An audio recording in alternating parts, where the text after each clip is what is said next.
Welcome to Two Girls, Big Cups podcast, where we sip and spill on all things tumblers and so much more. Grab your big cup, join us for tumbler talk, pop culture chats, and those juicy conversations you've been itching to have. Cheers! Hi guys, welcome back to the Two Girls Big Cups podcast. I'm Kelly Burns from Burns Boutique, and with me is Christina Smith from the Cup Smith. Be sure to like, subscribe, follow us on all the places, Insta, TikTok, all the things. And welcome to take 2 of episode 2. Because we did this already. We did do this already 2 days ago? Yesterday. Was it yesterday? It was yesterday. We recorded a great episode yesterday. It was. And it didn't work. The audio jumbled up majorly. I don't know what happened. It was. I'm going to go with pro tip of if you're doing podcasts, put your phone on do not disturb, because I think that spam call is what effed it all up. Yeah. And we're learning, so yes. Every single time we record an episode, we learn something new, and that was just a big reminder to put your phone or whatever device you're recording on do not disturb. It's me. Hi. Kelly's the problem. It's me. So normally we record during the day, and this is a special After Dark edition. So Yes. we have some nice beverages. We have special cups with special things in them this time. Yes. We always like to end our podcast with a cheers, and we're going to definitely start this podcast with a cheers. With a cheers. Much needed after that. I went to twice. Yeah, I went to edit the episode, and I was like, oh my God. And when we were doing it, I saw the call, and I'm like, oh God, because it kind of did something weird. And then the call went away.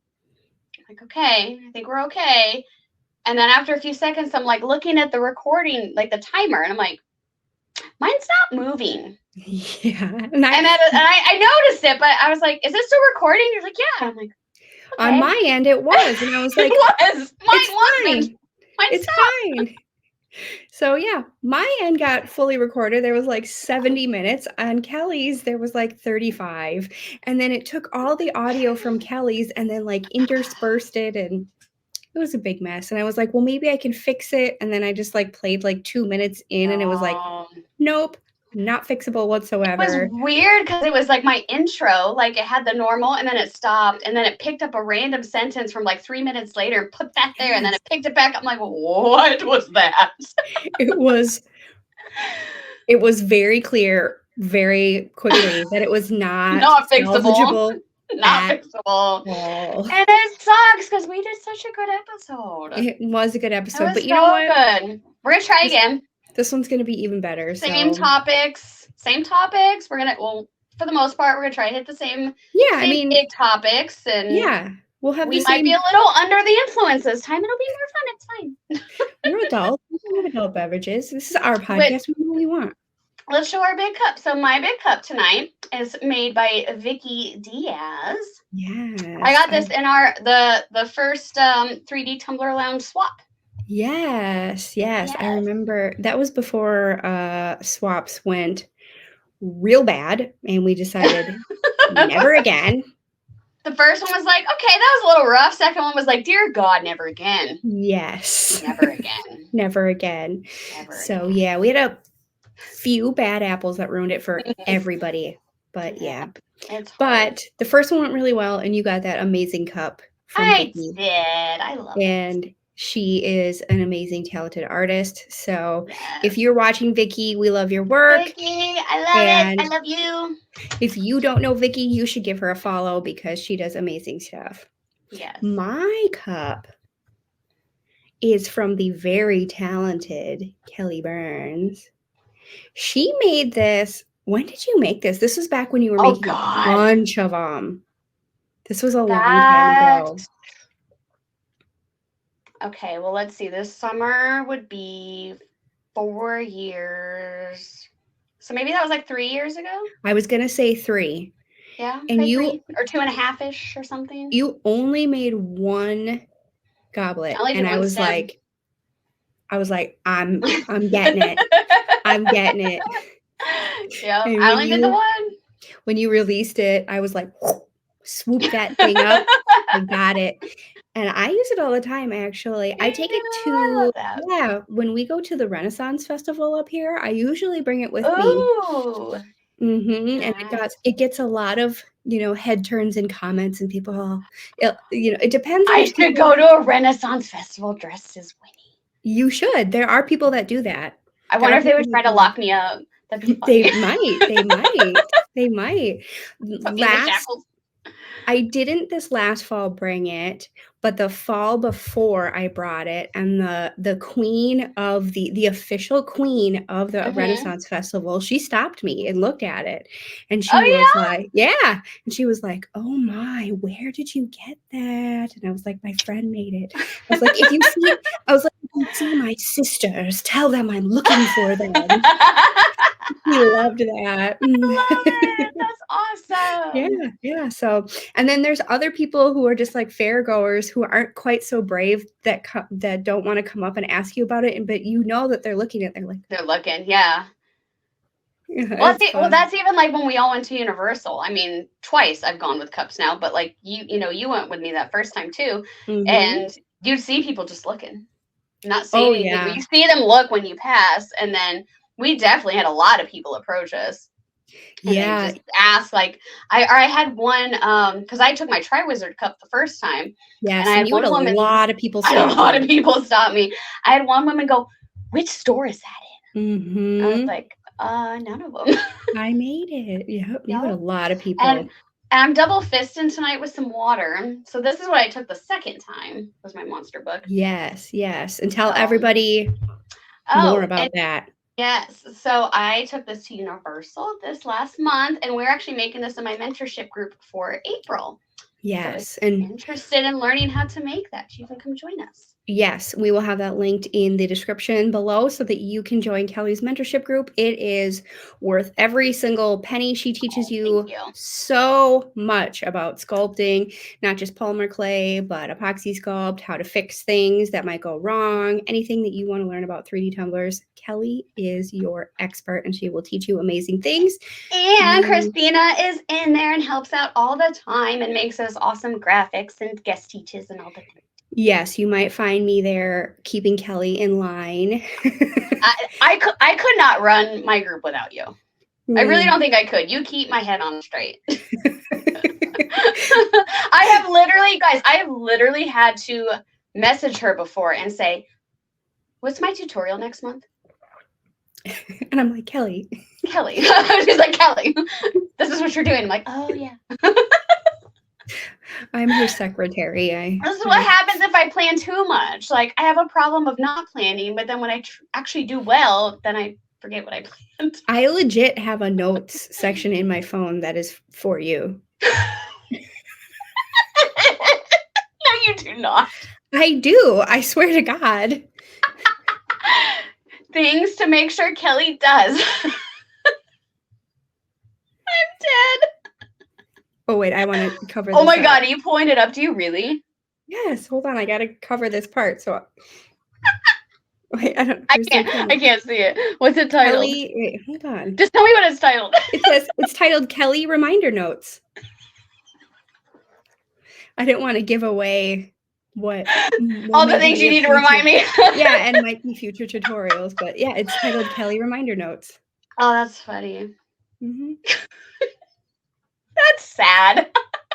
No, it's not. It's how I keep on top of things too. But that's sad that I'm so bad that someone has to have their own little reminder section of how to help me with my life. No, it takes a village. You have over 100 people. I need a village.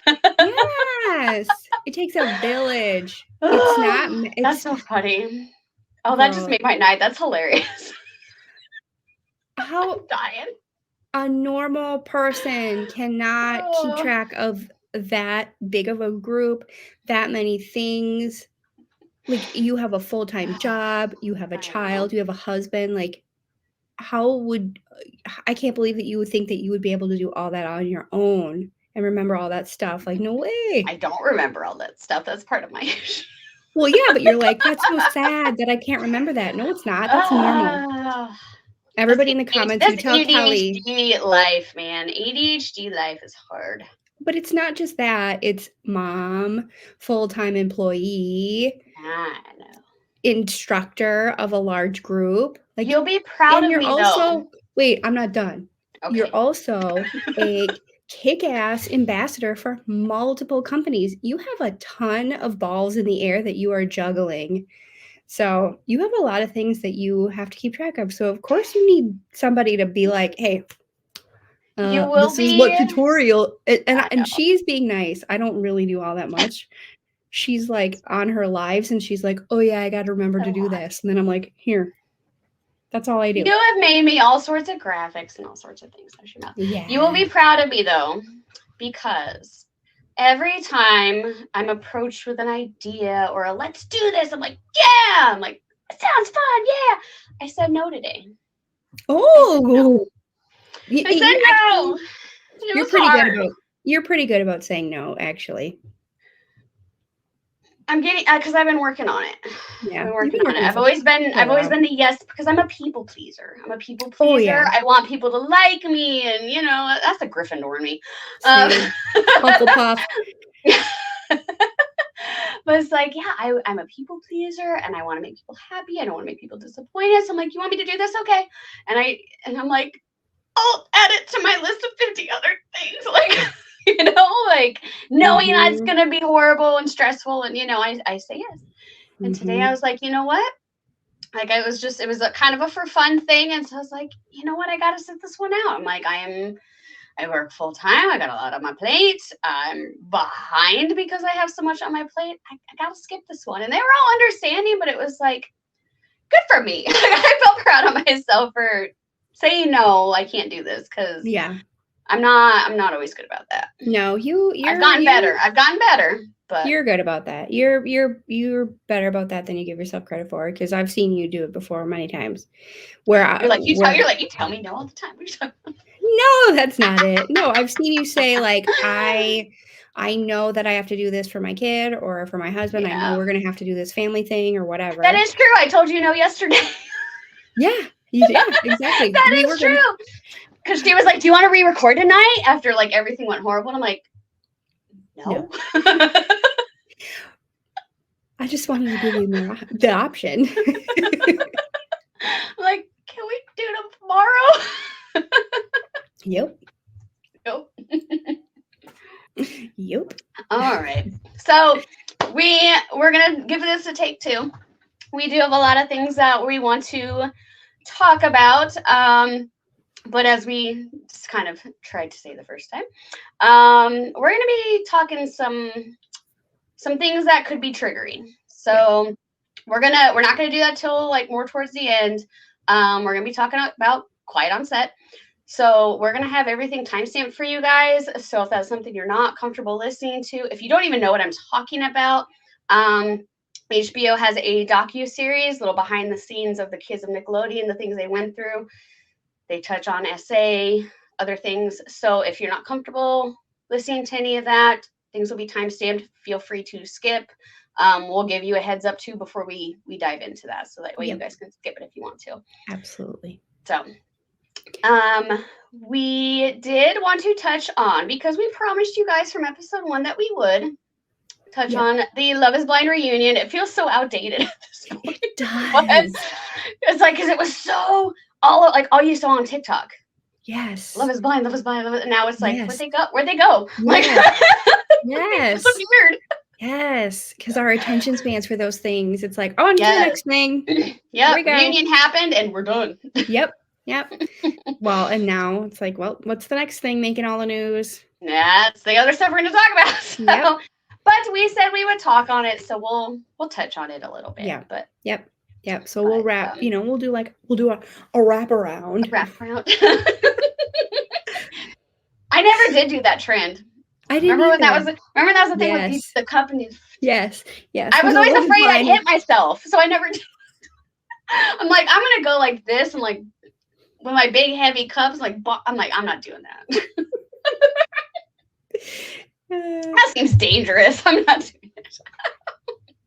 I mean, it kind of is. Those are cups for sure. Yeah. Yep. All right, Love is Blind's reunion. Christina, what were your biggest takeaways?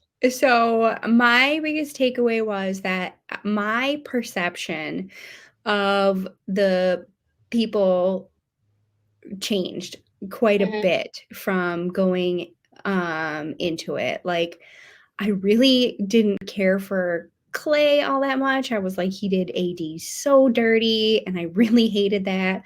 But seeing the reunion, my perception of him changed. He went to therapy. I definitely changed my outlook on Chelsea because I really did not like her. We both didn't like her. And I find her much more tolerable now. And same thing with like how she interacts with Jimmy. Like, she's not so annoying to me, I guess. And it really goes to show like how they really edited things and made them be perceived a certain way, because it definitely changed how I felt about them when I could see it during the reunion. Yeah. I really did not like that they spent so much time on the previous season people, because I had never seen any of the previous season. This was the first season that I'd ever seen. So I had no idea who these people were. Yeah. Kelly and I watched it together. We FaceTimed each other. It was so fun. It was so fun. We FaceTimed our ceilings. Like, we literally FaceTimed and just sat our phones down. Like, if I were to look at my phone, it'd be her ceiling. Yes. Or like a corner of her laptop. Like, yes. Like, we weren't even like this. Like, we just flat. Just so we could hear each other and be like, "Did you see that?" Like, yep. And we were like, okay, ready, hit play. 1, 2, 3, play. And I've never done that before. And if you have friends that are long distance that like you bond over this, do it. Yes. Because that was so much fun. It was. That was like when the next season airs, like, get ready for me. Yes. Like, we're going to be doing that, because that was so much fun. It was so much fun. We were definitely going to do that. It just made it that much more enjoyable. And also, because I didn't know the previous seasons, then you and I could be like, do we like this guy? Who is this couple? I don't know who these people are. Yes, because I've watched all the seasons, which I don't remember those names. Like, as we all know, I'm not great with names, especially with this show. So, quick sidebar. Let's take a quick moment here to have our fact checkers come out to say that his name is not Barqueef, it is Bartiz. And no, there is not an all-star season. Facebook lied to me. Anywho, moving on. We will never be able to move on or forget that. You're going to send me a shirt someday that just says Barqueef. I already know him. Like, oh my God, I need to make a Love is Blind reunion season, all-star season, Barqueef. You'll make a whole logo like as if it's a real show. Yes. Ew. Barqueef 2024. Anywho. Oh my God, I'm never going to live that down. Anyways, so yeah, I watched all the seasons, so I knew who these people were. And even I was like, I don't care. Yeah, I don't care. Like, you guys have had your time. You're still good? Still married? Okay, cool. Can we move on? Like, oh, and lots of babies too, apparently. There was like, how many were pregnant? Like 3? I don't know. Which was the only thing that made oh my God, what's her name? Is it Vanessa Lachey? I don't know, because I don't know who those people were. Is it Vanessa? No, Nick Lachey's wife. Isn't it Vanessa? Oh yeah, it's Vanessa. I'm not about to say the wrong thing again, so I'm like, let me just clarify. I got her name right. I just wrote down Barqueef shirt. But no, everyone has found her so annoying on the reunions, because every reunion, so you don't know this, every reunion she'd be like, so when are you guys having babies? Like she'd be like Oh. up their ass. Like, so when you making babies, we need a Love Is Blind baby. When's there gonna be a Love Is Blind baby? Like she wouldn't shut up about it. It was driving people bonkers. And so finally, when someone got pregnant, it was like, oh, thank God. Like, like thank God, now she can shut up. And so that's why we got through an episode without her going on about it. But no, I think a little reunion with the old cast would be a great idea on a different episode. A separate episode. Make it a separate special. Bring in a bunch of people. See who wants to come back. Interview them all. Like, make that its own special.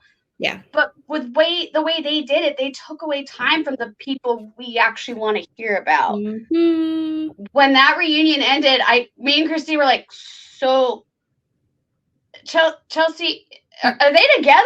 Yeah. Like we didn't know because we saw some like hand leggy touchy stuff, and then that was it. And we're like, Jimmy and they Jesse never were asked very them. affectionate, and it was like, are they back together? What's going on? There were no questions. Like, they didn't even ask them. They didn't even get to ask all the right questions because there was all this time they had to spend doing other things. Yeah, and it's like if you guys just focused on the cast like you do at all the other reunions, all the questions would have been answered. Yeah, so I wasn't there for that. I wasn't feeling that. Oh, Sarah Ann looked like she came out of a 2001 prom. Dear God. Oh my God, I forgot about that. I forgot. Holy crap. She looked like she came out of 2001 like, prom. Glitter and just. Yeah, which one of y'all sponsored her? Which one of you guys sponsored her? I'm like, which one of these companies gave that girl some glitter? Dear God, it was just like a disco ball. And the way that she did her hair and like the dress she was wearing. It was so 2000. It was so 2000. It was. She just needed butterfly clips in her hair. I think that was done by 2000, but I don't know. Oh my God, though. That was all I could think. I'm like, I feel like I'm watching my sister and her friends go to prom. Like that's literally why I'm saying 2000, because that's what it's reminding me of, is my sister and all her friends and the way they did their hair, the way they had their dresses, the shimmer, like all of it. I'm like, well, she graduated 2001, so it was probably about 2000. That was something else. But I think the biggest thing I really liked that I think is not given enough credit is the fact that someone like Clay, who has things to work on, is going, I have things to work on. Like, I'm not prepared to marry you because I need to work on myself and I need to get myself better to be the kind of man I need to be for you. Mm-hmm. And I'm like, there's not a lot of guys out there willing to just own up and say, like, I need to work on me, so I'm going to go to therapy and I'm going to do that so I can be a better man. Like, yeah. Like, there are not a lot of guys willing to do that or to just acknowledge I have flaws and I have things to work on, you know? So I think that's really great. Yeah, that's great. He shouldn't have taken her all I agree.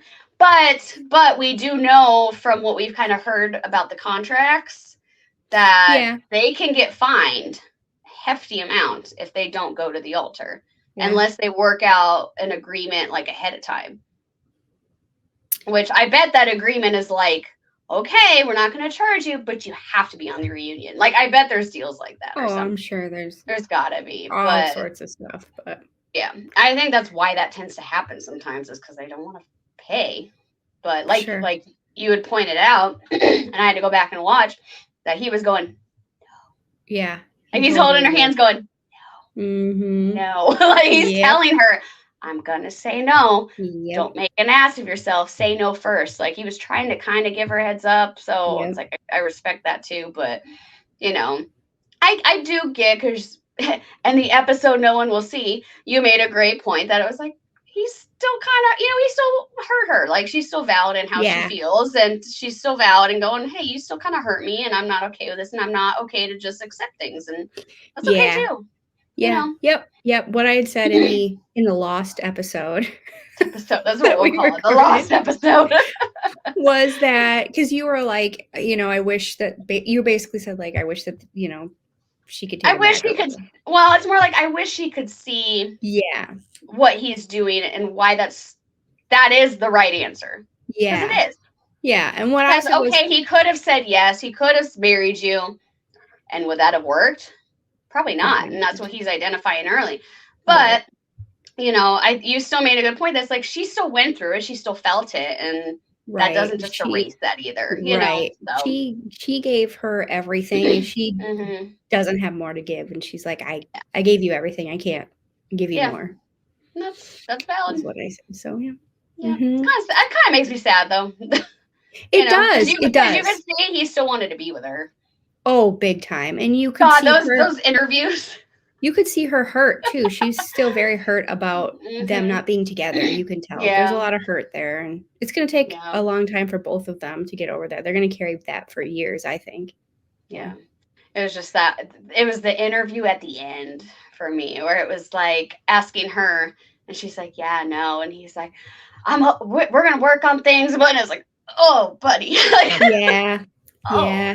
Sorry, buddy. Honey. She's done. Oh, honey. Yeah. Yep. My last thought that I want to talk about is Trevor, when they showed all the receipts, like a CVS receipt, and that's literally how he sat. Yeah, with a smile.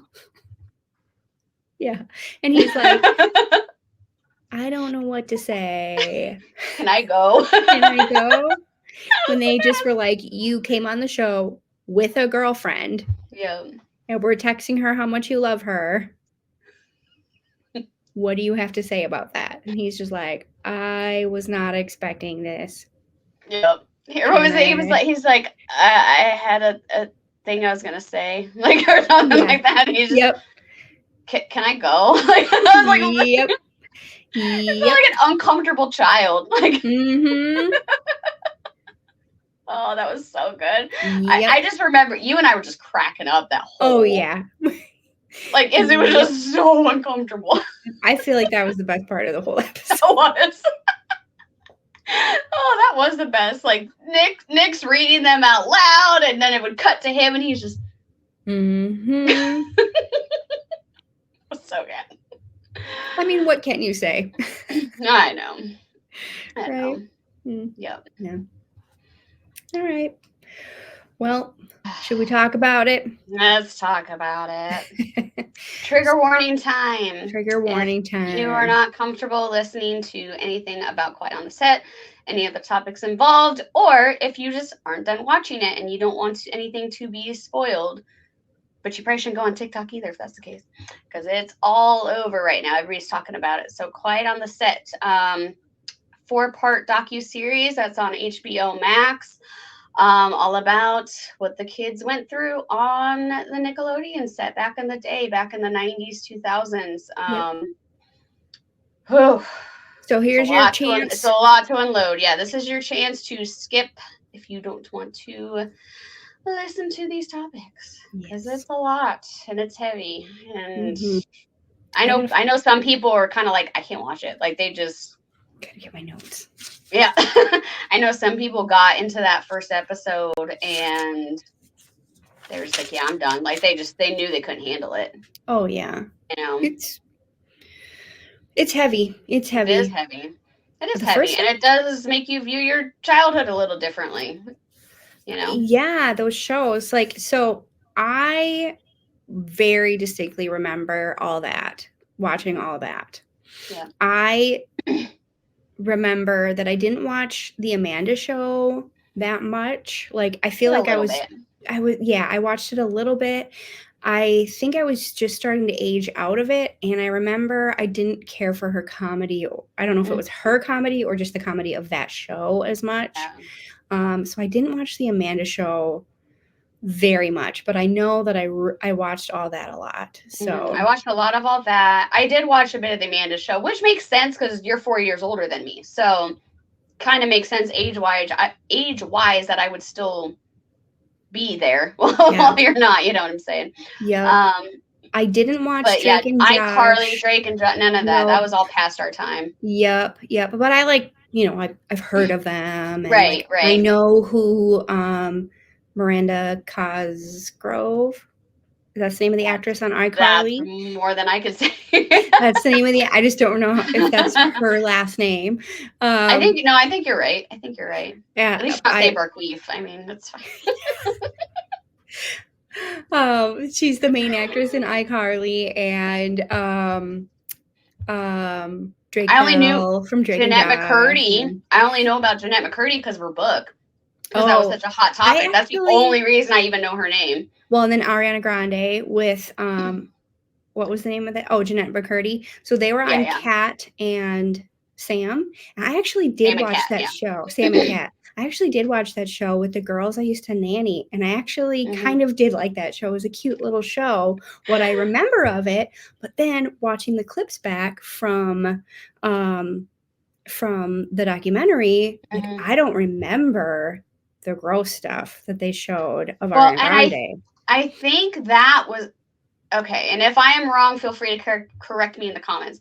I think that was some weird little side thing of Dan Schneider's. Okay. That was like an internet thing or something. Okay. Because I will say this, I saw this on TikTok and I forgot all about it. The Nickelodeon website was its own form of entertainment. Oh, I didn't even know that. They had games and this was my reminder. I was like, oh, I saw it. I'm like, oh my God, I forgot about this. They went through the Amanda Bynes had these extra videos that were only online. And when you look at the titles of yes, I'm gonna have to send you that TikTok. When you look at the titles of some of those episodes alone, you're like, that almost sounds like a porn. Oh, like it would be something about feet or just these weird titles where you're like, what is that about? Yeah. Like as an adult, and what's interesting was this TikTok pointed out a lot of those videos are missing. Like some of those links are not working anymore. Like as if after all this, they maybe did some cleanup. Interesting. Surprising they'd still be there after all this time anyways, but yeah. I don't know. No, as someone who watched all that, because I was like you, I watched all that. I watched all the, Snick. Are You Afraid of the Dark? All those classics and Kenan and Kel and all that stuff. And yeah, as a kid, you don't look at those jokes in a dirty way. They are funny, but in reality, they are inappropriate. And the thing is that these people knew they were. Absolutely. Dan Schneider knew exactly what he was doing. And there's proof of it in the documentary because Penelope Taint is a perfect example of how he knew exactly what he was doing because they go through that story and they even say that it was he basically was like, yeah, don't tell anybody. Right. And then when he was asked, it was like, no, it's tainted. Like you've tainted something. But it was this, it was kind of at least presented in the documentary in a way of as if it was of course not. Gaslighting kind of stuff. Of course not. So it's oh, you're the dirty one if you question. If how could you think that we would make kids say something that dirty? You must be the dirty one. Right. I think there was a lot of gaslighting with that kind of stuff. Oh, tons. He was on a major ego power trip the whole time. I mean, obviously narcissism. Obvious. And obviously.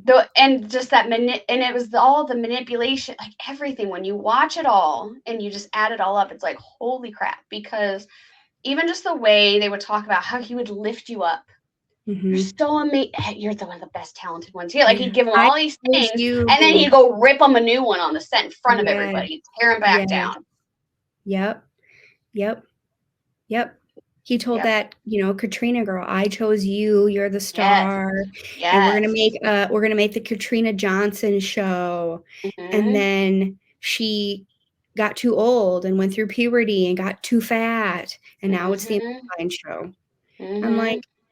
Yeah, totally manipulated her and everything. And I loved Katrina Johnson. I remember. I did too. When she showed up on that documentary, I was like, "Oh my God, I haven't seen her in years." It was I had a fangirl moment almost because where have you been? I haven't seen you since I was a child, and it was just kind of cool just to suddenly see her again and see how she looks now, and to see her again was really cool. Yes. Yep. And me too. I loved her too. It's really sad too, seeing Amanda Bynes now. It's it connects the dots of like we don't know for sure what happened. We can all speculate what probably happened because in the documentary, even they say like Amanda and Dan were gone alone together, writing jokes and skits, and you know, they were alone a lot of the time. He tried to get her emancipated away from her parents, you know, and there's that secret Twitter account that she, you know, supposedly said that something happened with her boss, and that led to a deletion of something from her body is how we'll phrase it. Yes. I'm trying to censor in the only ways I know how. Yes. Which it's like, yeah, it's all speculation and we don't know, but yeah, but like looking at how she is now, it's like something probably happened. You know, the way that she is now, like she's not a normal functioning, you know. And it doesn't necessarily mean something physically happened to her either. Like that doesn't necessarily mean that either. But I mean, we know the parents weren't the best either. Yeah. And we've seen, look at Britney Spears. We've seen what that can traumatically do to somebody to be, you know, under conservatorship, being controlled, like the whole thing. We've seen the mental illness that comes from that. And so and just even too, just what happens with child stars, you know, just the being a part of that too, what happens, you know. So, you know, obviously we can't say for sure what happened, but like it doesn't look good. Especially hearing from kids that were around that what else happened during that time, in the same environment, what happened. Well, and like so far, no one has given any sort of indication that Dan Schneider is a edo. I'll leave the P off of it. I don't know what YouTube's going to censor us with, so we'll say an edo and leave off the P. You know, there's nothing that's really indicated that. It's just, it seems more like he's kind of pervy and just has a thing for feet and some other weird things and let these children act out his little fantasies kind of thing. That's kind of how I see it. You know, especially considering that when Drake Bell had his whole thing happen and he figured it out and kind of went to him, he's like, does this involve you? And was very supportive, you know, like, I mean, Drake Bell has made a point to say he never wrote a letter. He was not in that courtroom or on that side of the courtroom. He has been one of the few people that supported me through all of this. So it's like, I'd really like if it was not for that tweet is the only thing that's in my head going, did he do anything?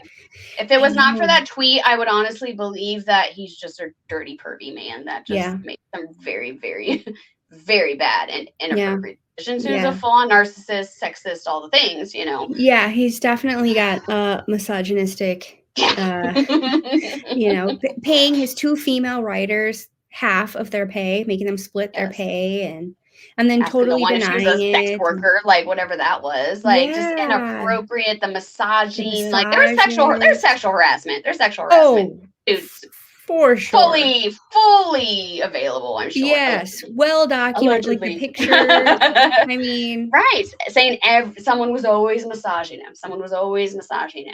The fact that someone felt like they'd lose their job if they didn't go massage him. That's sexual harassment. Like that is. If you feel like if you're doing that because you feel like you have to for your job, that's sexual harassment. So even if he never did anything to a child in a physical way like that on set, that still doesn't mean he's in the clear, you know. But it definitely is clear though that it's like, yes, he was power. Like, oh, big time. Well, and you know, like there's the one mom. Cream. Oh yeah, like getting these people to do these humiliating people. Yes, the humiliation, absolutely. That's just a power trip right there. Yes, and it's like it definitely seems like he made an example out of people. So Virgil was the bald guy on the documentary, and everyone basically said he was the one that would advocate for these kids all the time.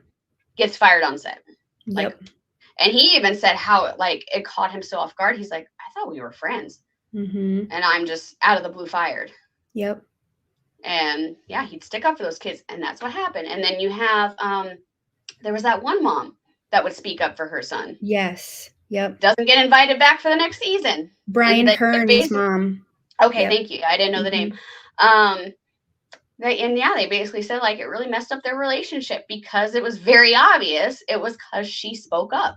She advocated for her child like any good parent should, and look what happened. Yep. And so on the flip side, we see these parents that aren't advocating for their kids. Brandy's mom. And you know, it's like it's almost like you are just screwed no matter what. Yeah, Brandy's mom. You either advocate and you lose your kid the job, or you keep them on set and then they're mentally, you know, all the things abused, like in some sort of way, holding on to trauma years later. Like, you know, it's like Brandy made me so mad. She made me so mad. They're gonna think I'm a bad mom. They're gonna think I'm a bad mom because I let my now all of America thinks you're a bad mom, honey. Yeah, because I let my daughter talk to this adult, this man, and then he sent her these inappropriate photos. No, we actually think you're a bad mom because you didn't go to the police. Yeah, because you did that. Right. Like, go to the police. Like, yeah.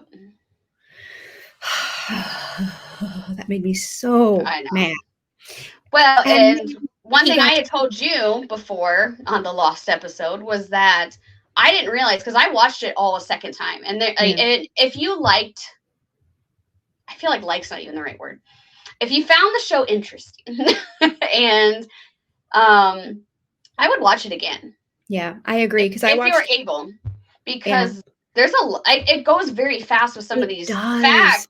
There's so much in there. And when I went back and watched it the second time, I realized when Brandy's mom starts her story, she's actually talking about her mom, meaning Brandy's grandma, was an actress in Hollywood, in the limelight.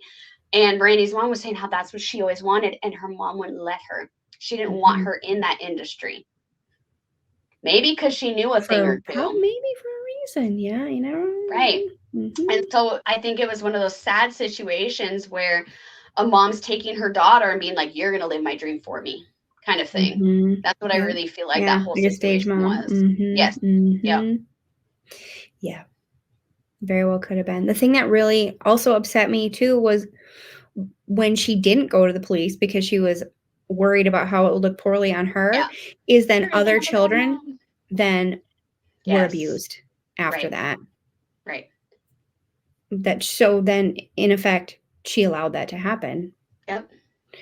Exactly. Upset me so much. Like, yeah, you're like, and that's why I think some people, and listen, I've never been abused to that extent to speak on. So I acknowledge that, and that I don't know what that's like. And I'm very lucky for that. But at the same time, it's like, this is kind of why you should speak out, though.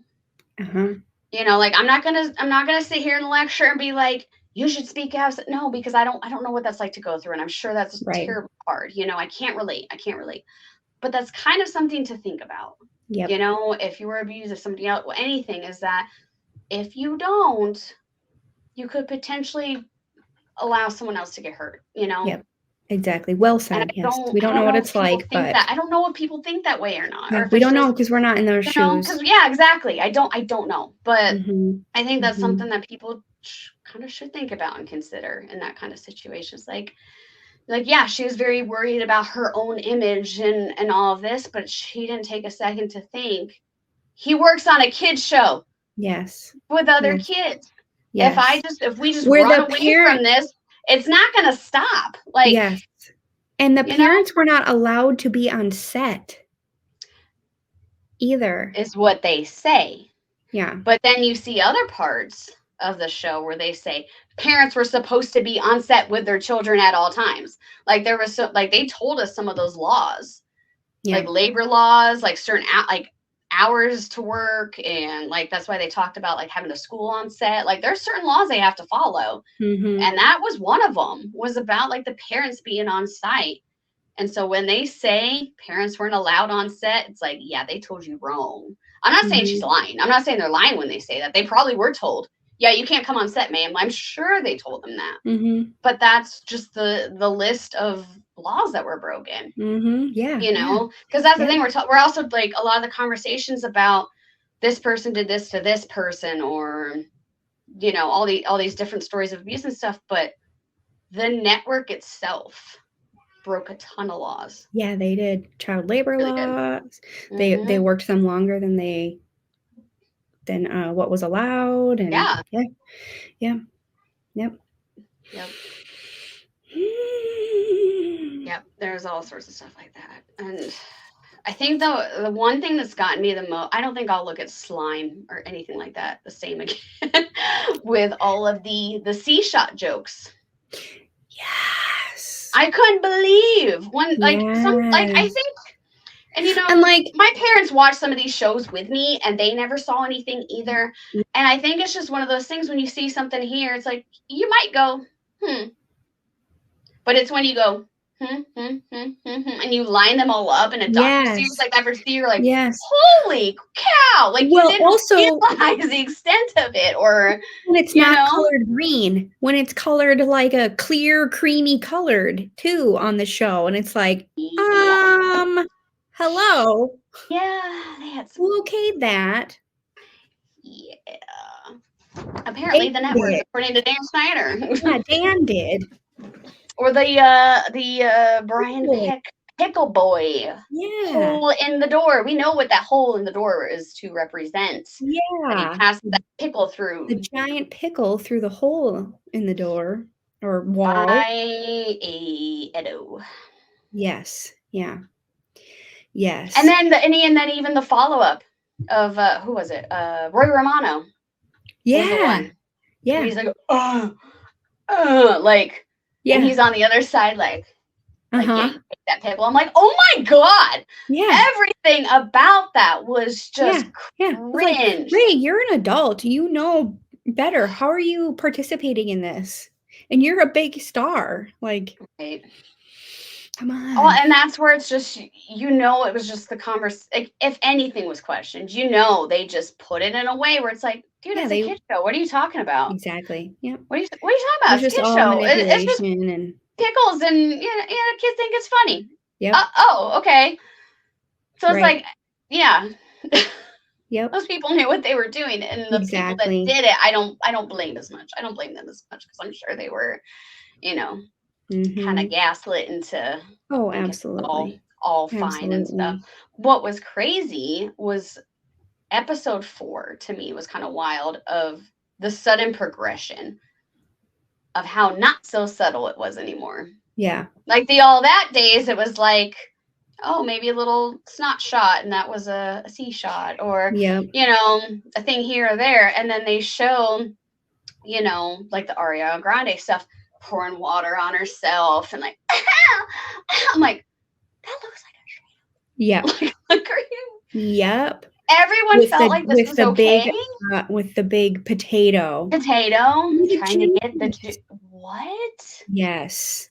And and it just shows even more with the feet, and people putting feet in their mouths, and just some old, like a doctor, like an older man rubbing this girl's feet, talking about how nice they are.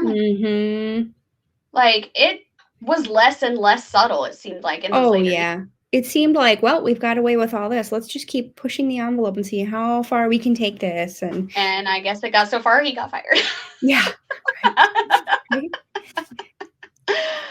Oh, and then one, you know, we talk a lot about, you know, Brian Peck and Jason Handy, you know, the ones with active cases, which I think you had said were like 4 months apart. I didn't realize they were 4 months apart. Yep. Together. So I think it was here, let me see my notes. I think Jason. Yeah, like so Jason was arrested first, and that's the one that was with Brandy. Yes. And then 4 months later was when Brian Peck was arrested. Yeah. Yeah. And same show. One that's not really discussed because it's literally 2 minutes of the episode, probably. Yep. It's Zell Channel, which no one had stories on him. Like, I don't think he was there for probably very long. I don't really know. But he had brought a boy onto the lot, or a child. I don't know if it's the gender. Brought a child onto the lot, was caught. And that's how he was caught. But it turned out he had a prior conviction. Yep. So we're just not background checking these adults for kids' television shows. Right. Like my own son, when he goes on a field trip, if my husband wants to go, he has to have a background check on Mm, file. yep. Like all the schools, a school requires The that. school requires it, but So a a kid's job television network site, kids' television network doesn't? isn't checking. What? Like, what is going on here? How does that even happen?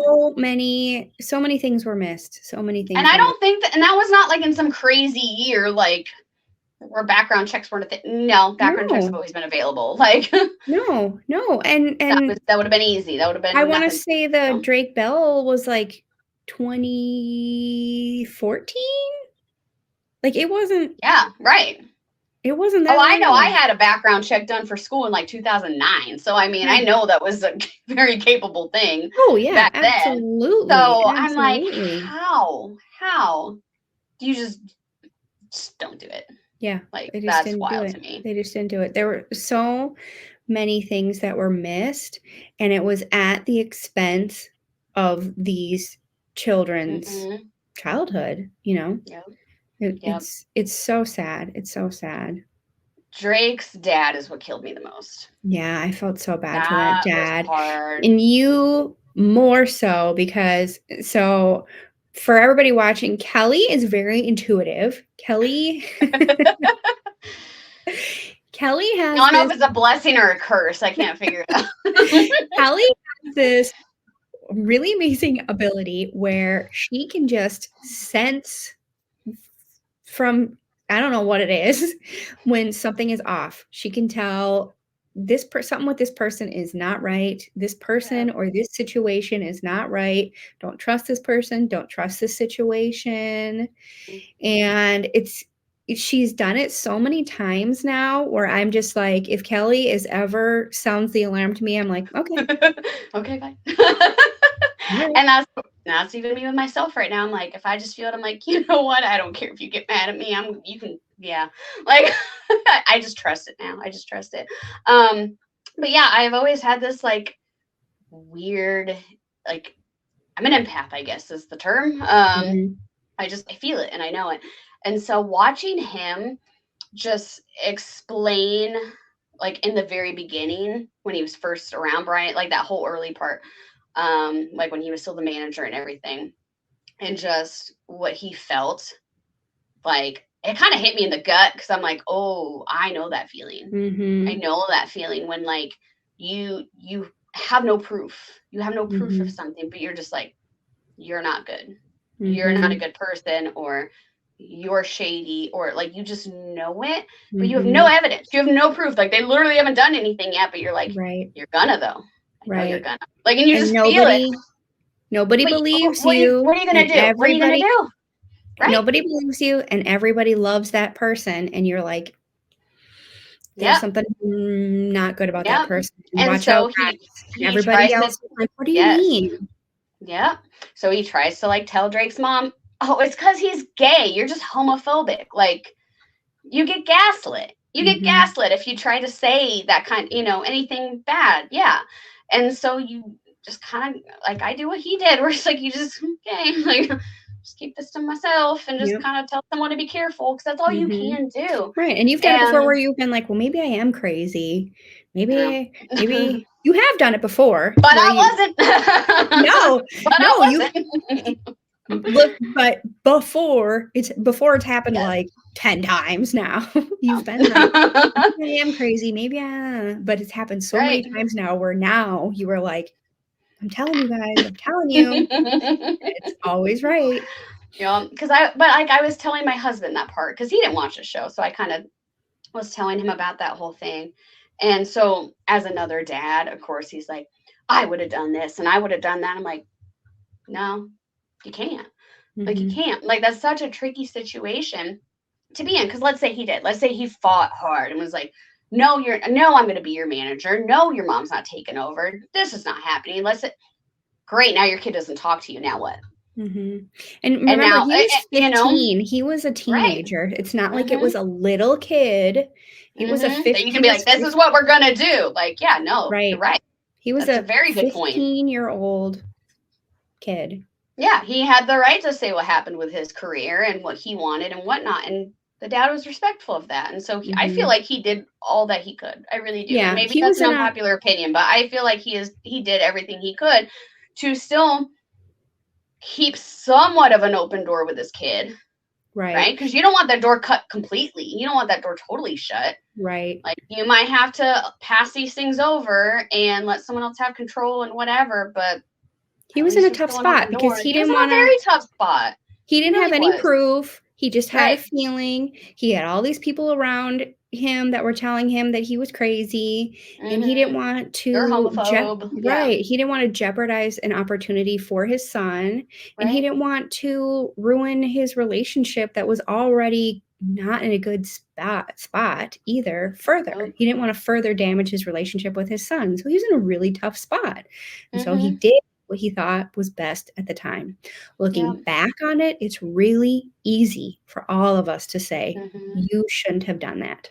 Absolutely. And I'm sure the dad is even looking back going, I shouldn't have done that or something. But it's like, but even if you went about it a different way, like maybe it would have prevented this incident that happened. But what's the flip side? What would have happened otherwise? Yeah. He may have not had a career. Y'all never talk again. He still could have ended up down a dark road. Just who knows? You don't know, and you can't predict that. And exactly, he did what he could at the time, and I get that. It would be one thing if it was like there was some sort of evidence or proof or something, but there wasn't.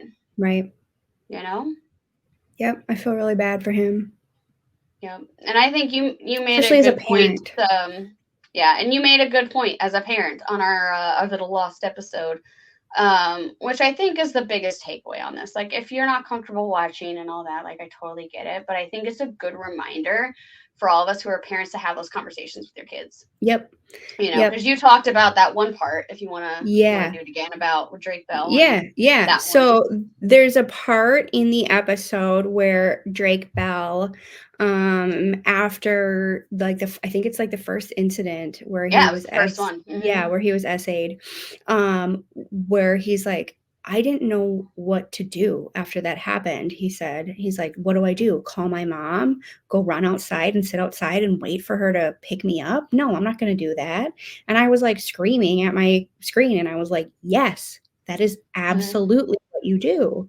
And I was just like flabbergasted that he didn't know what to do. So then I took that as an opportunity to then talk to my son and my kids and say, if anything ever happens to you, whether even if it's drinking or drugs, or you're in a situation that's not comfortable or something bad happens, one, you're never going to be in trouble.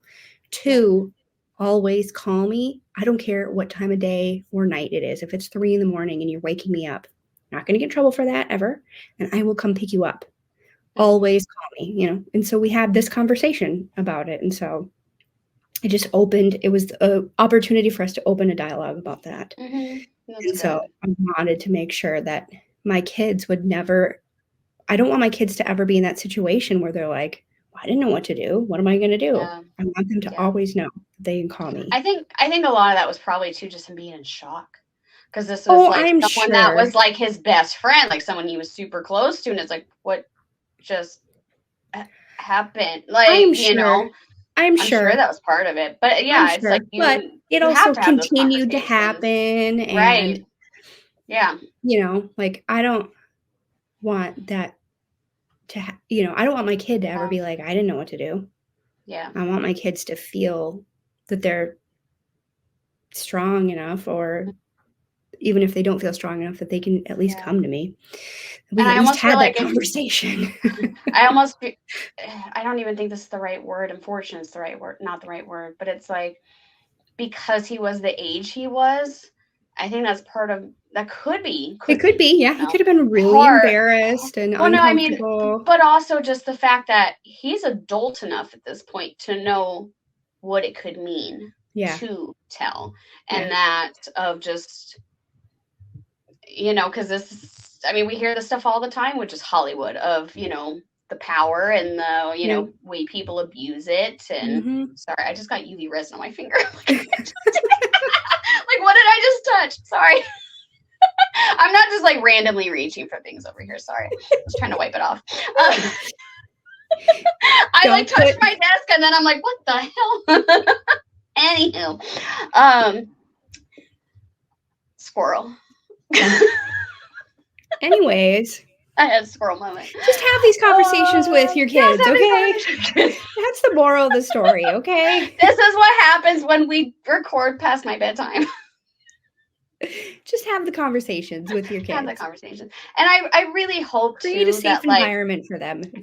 And I hope that parents that were maybe ever considering this as like a career path for their child, give it a second look. Yeah. Like, I really hope that this maybe makes someone go, oh, this is what on set can be like. Yeah, let's just not do this. I really hope it does. Or just how to better protect your child if you go down. If you do it, I will be on set. I will speak up. I will advocate for you. I will not leave you around these grown-ass adults. Like, yes, and educating yourself on what the labor laws are. Yeah, that one. I'm like, come on. Basic. That's like basic rules. Yeah. That I can't believe. Like, I'm like, come on, guys. Like, it's just hours. It's working hours. Like, that's not that difficult of a thing to follow. Yeah. But there's going to be another episode. Yes. So Kelly and I will watch that. We'll give our thoughts on that. We'll watch it together. Yes, we will. Ready? Play. Go. That would be much quieter watch together, though.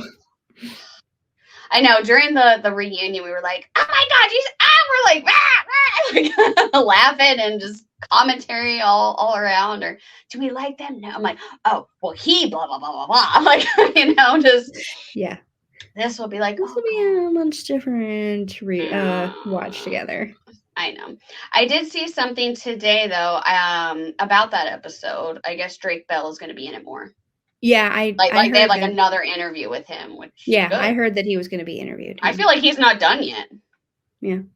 I mean, like one thing I didn't even know about, which you didn't even know about, was his own essay. Allegations against him. Yeah, I didn't know that. Which I have not dove deep into this really yet. But all I can really gather is that the biggest accusations there's no proof of. And it just seems more like a texting, and then it was oh, that's your age? Okay, this is done kind of thing. Mm-hmm. But I don't know all the details and all the things. But it definitely does not seem like it went to the extent of what he's endured. And whether anything or not, that doesn't take away what he went through, I think is the biggest. Because I think that's what's annoying me the most, is the comments about any of it is like some sort of like, well, he did it to someone else kind of thing. It's like, yeah, that doesn't take away. First of all, no, like there's a lot more to it to that. And it also doesn't. It also doesn't negate what he went through. Right. Yeah. Mm-hmm. It's not like, oh, he deserved his past because he did something later. Like, no, and there's no evidence that he actually, like, Brian Peck has a full-on confession. Yeah. There's a full-on confession. Which those 40 whatever people who wrote those letters. That was another part that kind of hit my childhood a bit, because Boy Meets World was one of my favorite shows, and now I feel pretty ick. Yeah. I feel pretty ick about Will and Ryder there. Yeah. Because I have seen where they've too, like. But they addressed it in their own podcast. They have like some kind of Boy Meets World podcast, really? I guess. Yes, and they addressed all that. And the clips I've heard, and from what I have gathered and seen, I don't think they've actually reached out to Drake and been like, "Hey, I apologize for doing that." Yeah. What I've mostly heard is in their podcast, they kind of gave an apology, but it seemed like a lot of excuses, a lot of explaining. Let me tell you where my head was at when I wrote that letter kind of thing. Here's what was portrayed to us, and here's what we were told. We were told it was a one-time thing. We were told that. Okay, so you know what happened though? Right. Okay, you knew it happened though. Mm-hmm. Even if it was just once, you knew it happened. Okay, yeah, that doesn't change anything then. Right. If you knew it happened and you knew believe it happened, and you wrote a letter victim blaming a 15-year-old boy for tempting a grown-ass man, nah, you don't get my forgive. Like, no, that was still never okay. There's just not an excuse for it in my eyes. No, there's not. There's not. I mean, his entire childhood, all of them, everybody's involved. Their entire childhood was taken away from them. Right. It's like, unless you actually believe that he didn't do it and that he was coerced into a fake confession, okay, I could understand you changing your point of view and apologizing now and all that. Sure. But none of them said that. Mm-hmm. They've all pretty much, like, you see these bits of their letters where they're pretty much acknowledging it happened. Mm-hmm. But they're saying he never would have if he wasn't put in the worst tempted scenario, blah, blah, suffering the pain of 1,000 men. Get out of here, James Morrison. Oh, my gosh. Dude, it was something like that. Pain of 100 men or something like that. I'm like, it was so dramatic. And I'm like, yeah, he really suffered some pain, I'm sure. Okay. All right. Yeah. I ain't buying that.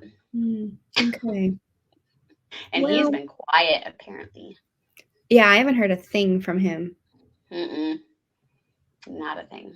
Not a thing. And I don't think we will. I think he's going to hide for a while. And then it'll blow over. And then he's going to come back out with, look at my new movie kind of thing. Yeah. I expect us to just all forget. And you know what? We will, because we suck. Because one thing we talked about with Love is Blind. Well, but like look at what we talked about though in the last episode. Scott Baio. Yes. Charlie Sheen. Loved Charles in Charge. I didn't know about this. There have been other Hollywood actors accused of this. Yes. And we just dismiss it and we just keep letting these people have a place in Hollywood. And that's why I say, I'm like, everyone's just going to accept him back as soon as this blows over. They're just going to accept all these people. And not that they did anything like in a, thing. But you get what I'm saying. Like, we just like to brush these things under the rug and just pretend. And, I've seen a lot of Corey Feldman showing back up on my feeds and stuff too. Because he's been he's been talking about it for years. He had been, Oh, he's been talking about it for years of just. He did. Yep. He didn't name names, but. No, he did. He named names. Charlie Sheen. Oh, I didn't know he named. See, you know more than I do. He named like 4 names. Oh, I want to say, and Charlie Sheen was one of them. Oh, I didn't know that. And I think, I don't know if it was just to him or if it was to Corey Haim or both. I don't know, but I do know that there was an accusation of Charlie Sheen and Corey Haim on the set of Lucas. I do know that. Yeah. I didn't know this. Okay. All right. Yeah, there's been people. That's the thing, is there's been people vocal about this for years. For years. Corey Haim said stuff for years and years and years. And that's what people are reposting his videos and his interviews going, he's been saying this for years because nobody listened. Yep. Nobody listened. Yep. So I'm eager to see what episode 5 has. Yeah. We will. We'll be here to wrap around. I'm going to hit my head. I don't think I have long enough arms for this. You do. You do. I need to stretch. I got to stretch first. A 1 and 2 and Tumbler exercises with Kelly. We'll do a whole segment. Let's lift our 3-pound cups. And 1 and 2. She thinks she doesn't have long enough arms. Hey, some of these are exercise, okay? When I took this to Universal, with nothing in it, mind you, nothing in it, I kept carrying it in a certain way where it was like sitting on my arm. The next day I had sore spots and I'm like, why does my arm hurt here? Because you're weak. And then I think I just went to pick something up, and I picked it up. I put it right in the spine. I'm like, oh. Oh, you need to go to the like gym. A click. I'm totally canceling that next week. I haven't used it in like 2 years. Wait. You have a gym membership that you haven't used in 2 years? Kelly. I'm pretty sure it's been 2 years. That is such a waste of money. I know. That's why I'm going to go cancel it. I'm just going to show up and be like, yeah, see, I'm 55 pounds lighter from the last time I was here. You guys didn't do it, though, but can I cancel? Is it the same gym that Trevor goes to? Yeah. You don't go together ever? No, because where would Ethan go? I don't know. When he's at after school care? You still at work? Yeah, I work. Yeah. I work till 5, so don't try to find a way for me to work out. Cancel it. That's what I'm going to do. I'm going to cancel it. Yeah, for sure. I don't know why it's taking me this long. I don't either. Now that I'm broke and poor, I'm like, okay, let me find things to get rid of. What? You get rid of this $10 a month. Get rid of this. That was good. Yep. All right. Any last minute thoughts? Otherwise, we should wrap her up. I don't think we'll wrap it up and wrap around. But this is a fun little special edition. Nighttime, evening past my bedtime podcast.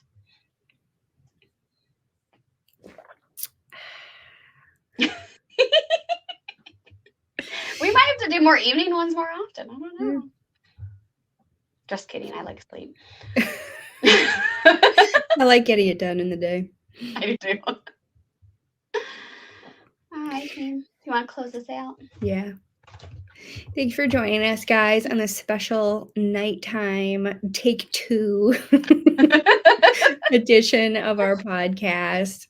We are so glad you joined us. Make sure that you like, subscribe, hit that little bell in the corner so that you're notified the next time that we post. And we will see you next time. Cheers, everyone.